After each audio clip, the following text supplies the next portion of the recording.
African Kingdoms, for what it is, has been released for a while now, and I've been playing it quite a bit. What do I think of it? Well, it's certainly not the worst expansion I've ever seen, at least not for Age of Empires. Most importantly, there are 4 new playable civilizations: the Berbers, the Mulions, the Ethiopians, and the Portuguese, but they all share a similar problem. They fall short of being good. In fact, they're all pretty B grade. I'm talking on the same level as the Koreans. Yeah, that bad.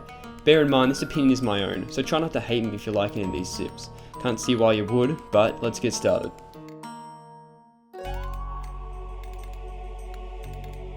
So first off, we have the Berbers, a cavalry civ and the best on the African roster by far. Their unique units are camel archers made at the castle and genitors, an archery range unit, which your allies can also use. The camel archers are stronger than cavalry archers but cost an additional 10 food. The genitors are mounted skirmishers, stronger of course than normal skirmishers but more expensive. These guys are good at clearing out towns of any stray foot archers and villages you may come across.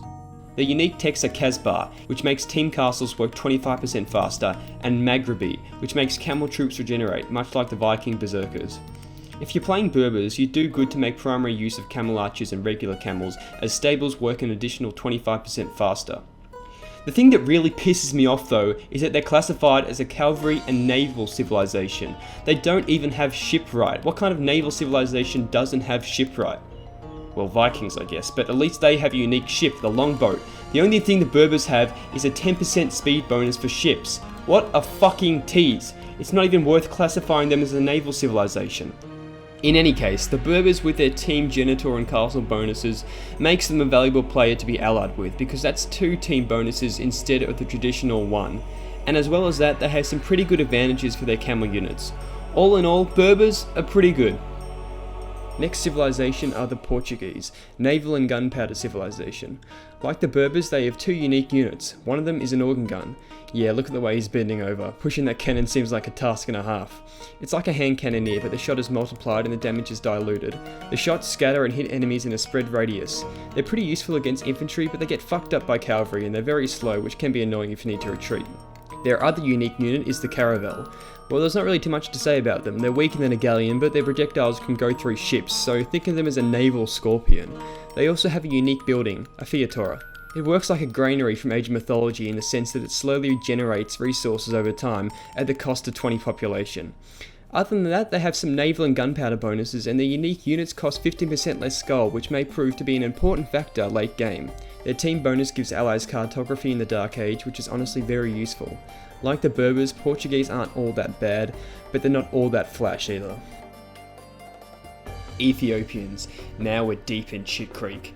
Their unique unit is the Shotel Warrior. Basically, they're really cheap, fast and strong infantry, but they've got very low HP. Yeah, they're alright infantry for the most part, and pretty good at hit and run raids, but they'll get royally fucked by anything that hits hard, like a bunch of archers and cataphracts. Especially cataphracts.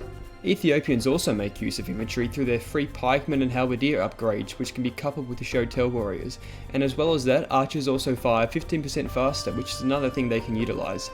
Where Ethiopians really fall short is their cavalry. They don't have paladins and they don't have bloodlines. Yeah, good luck with that.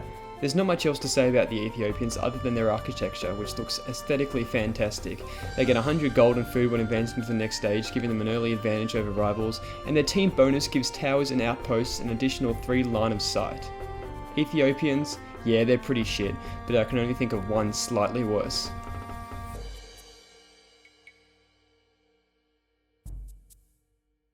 Yes sir, the lucky last are the Mulions. Well, what can I say, they have free gold mining upgrades. God, is that it? Historically, the Mulions were the richest civilization in all of Africa. Why can't they have more advantages in this department, like faster gold mining or a discount on units that cost gold? Oh wait, they gave that to the Portuguese because no one would play them otherwise. One of the stupidest techs they have is Tugui. I don't even know if I'm saying that right, Tugui, which makes town centres fire arrows. Yeah, even if no one's garrisoned in them, in case you don't want to stop your villagers from working. I'm sorry, but I can't see the strategic advantage of paying to research that, let alone researching it by itself. There's much better things I can do with 200 food and 300 wood. I can see why this can come in handy early game, especially during feudal rushes, but the fact is, it becomes available in Castle Age, which makes it irrelevant. You know why? Because they already have a fucking castle to defend your town centre. And even if you have more than one, the attackers aren't going to bother to destroy your town centre. No, they're going to attack your villages, meaning you'll still have to garrison them. I don't know, I've seen some shit texts like Supremacy for the Spanish, but this one is probably the worst by far. On the flip side, their Imperial tech increases cavalry attack by 5, which is a considerably large amount, and the best tech they have. Their unique units, Berbers, or whatever the fuck they're called, are probably the weirdest unit I've ever seen. They're ranged infantry, kind of like throwing axemen. They're the only good thing about the Mulions because they're deadly in massive hordes, much better than the Shotel warrior and even the organ gun. Yeah, throwing knives will always win against gunpowder.